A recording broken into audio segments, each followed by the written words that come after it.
Well, hello guys, and welcome back. You know, I thought today it might be kind of fun to make a little bit of a departure from our usual classic car, automotive type content, and just bring you along for the ride of something I do every now and then.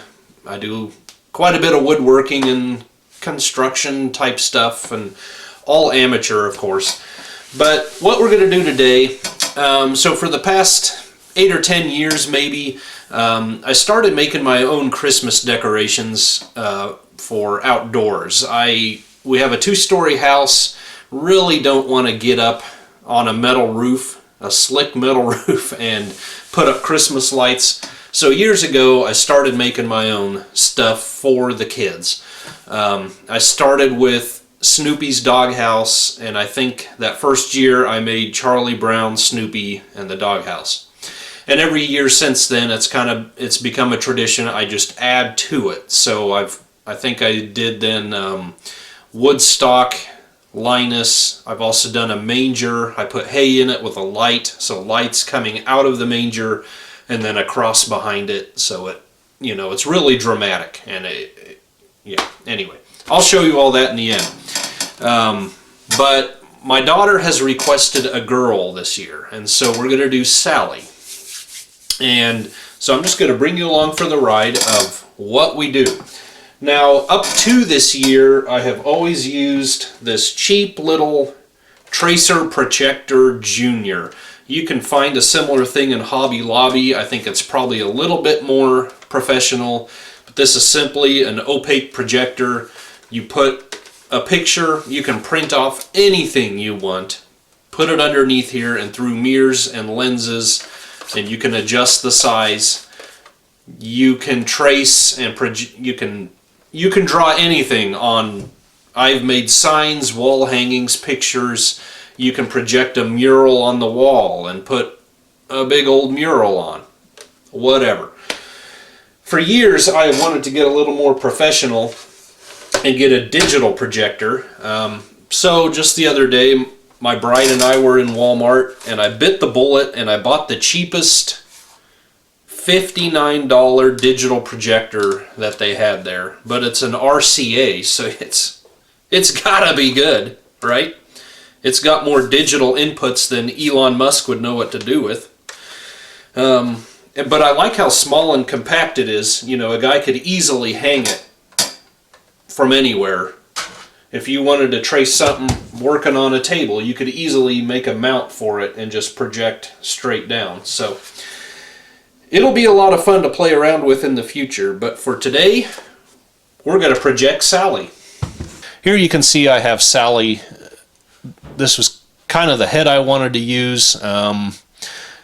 She has kind of an expression of happy humoring her brother here. So but I didn't really like the go-go boots and the skirt sticking out from under the short jacket. I like the long jacket better that she's wearing at the end of the movie. Or obviously I'm working off Charlie Brown Christmas here.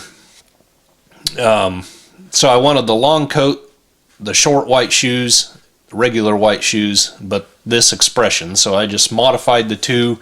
Her body was kind of crooked on this clip here, so I modified that at an angle, put her head in line, and away we go.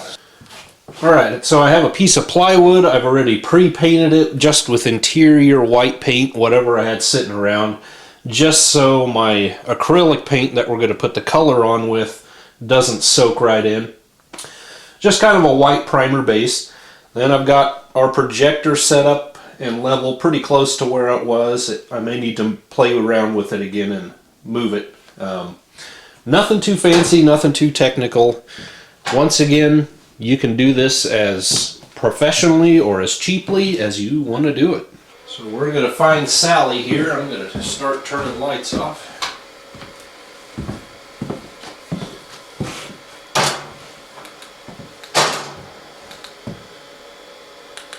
There she is.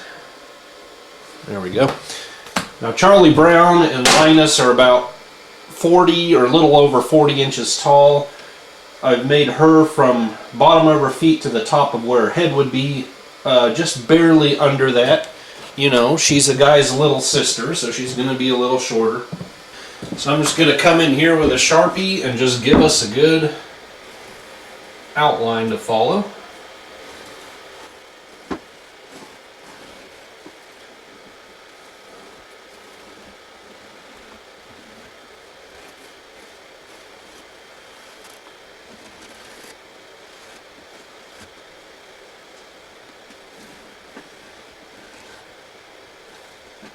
Alright, we cut her out with the jigsaw or the saber saw or whatever you want to call her.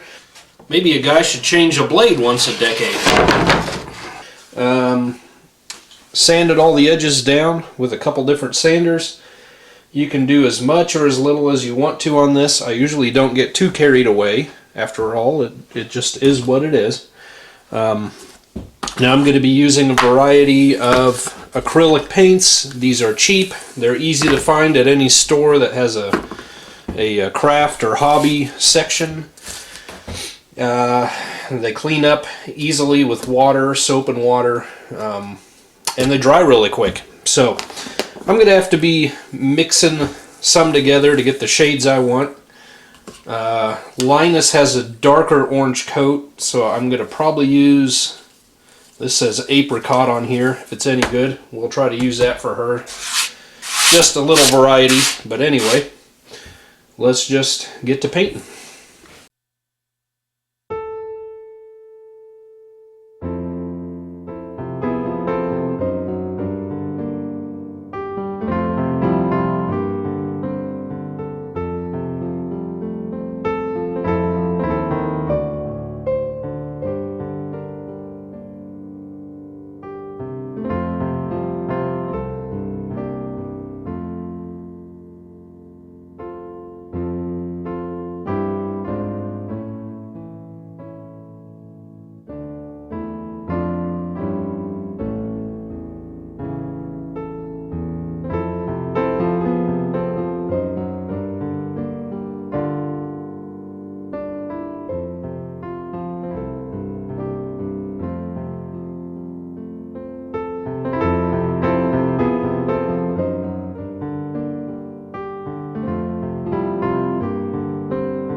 Okay, well, I have a couple coats of all the colors and the white on there.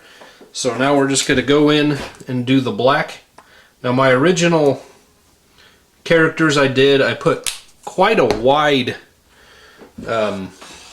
black outline and so forth, and I like that a lot better. The Linus I did last year ended up quite a bit thinner, and I didn't like that as much in the end.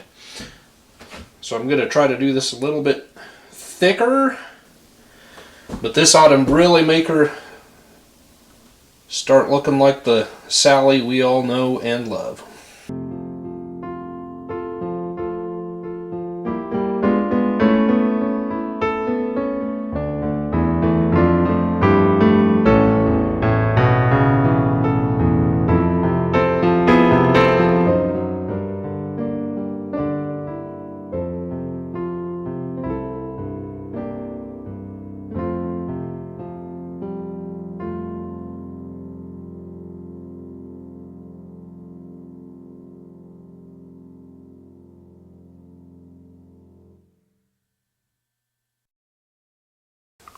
Okay, we have one last job to do here.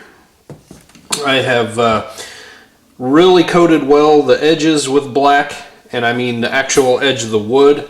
I drilled holes in the shadow of her neck and up here in her bow, and that's where wires will be. We are very windy here in Kansas. I run a T-post into the ground and I wire these characters to them. You can probably get away with something less in your neighborhood, your area. Use zip ties, whatever. But I err on the side of caution definitely out here. Now I've coated the bottom side already with a satin polyurethane just for waterproofing, and I'm going to do the same on the front. Just make sure this these acrylic paints don't wash away. And if you have a sister Sally, don't coat her with polyurethane. You know, I don't care how much you think she deserves it.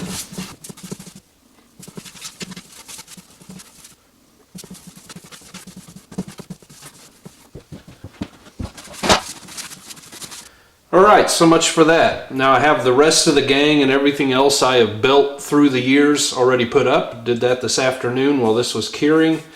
I'm going to let her hang out here overnight, and then maybe tomorrow we will wire her to the post and I will show you guys everything all at once.